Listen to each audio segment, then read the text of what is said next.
各位網友，今日2025年6月13號星期五，Yahoo 嘅新聞，以色列空襲打擊伊朗核計劃，德黑蘭傳出爆炸聲，伊斯蘭革命衛隊總司令身亡。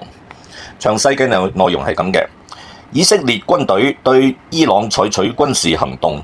以色列國防部長卡茨喺聲明表示，以色列已經對伊朗發動先發制人打擊，並宣布以色列進入緊急狀態。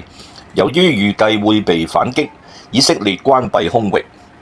伊朗國營媒體 IRNA 報導指，德黑蘭地區聽到多次巨大爆炸聲，受空襲影響，德黑蘭霍梅尼國際機場暫停所有航班升降。衛報引述伊朗國營媒體指，位於德黑蘭嘅伊斯蘭革命衛隊總部喺空襲中受創，衛隊總司令薩拉米當場身亡。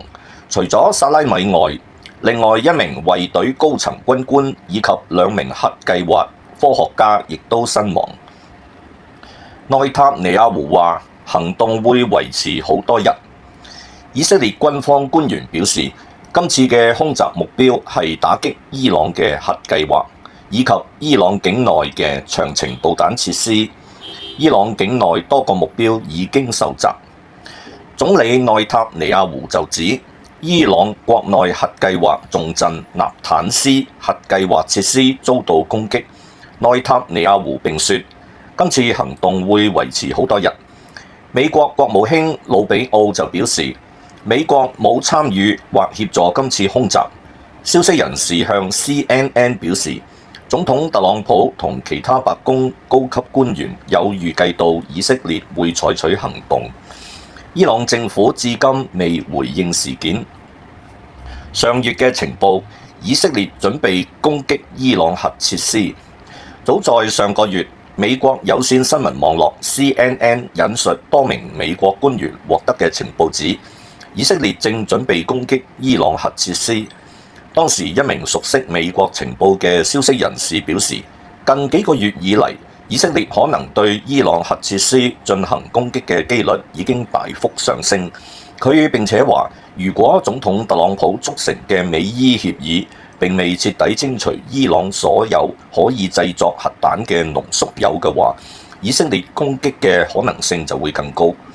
當時情報話，美國接收到嘅情報包括留意到以色列曾經進行空中彈藥調動，以及完成咗空演，呢啲都係被視為係以軍嘅軍事準備措施。不過當時有熟悉特朗普政府想法嘅消息人士亦表示，除非伊朗有重大挑釁行為，否則美國目前唔太可能協助以色列攻擊伊朗嘅核設施。根據美國之前嘅情報報告，如果冇美國嘅協助，以色列並無足夠能力摧毀伊朗核計劃。呢個包括進行空中加油，以及使用穿透地下設施所需嘅炸彈。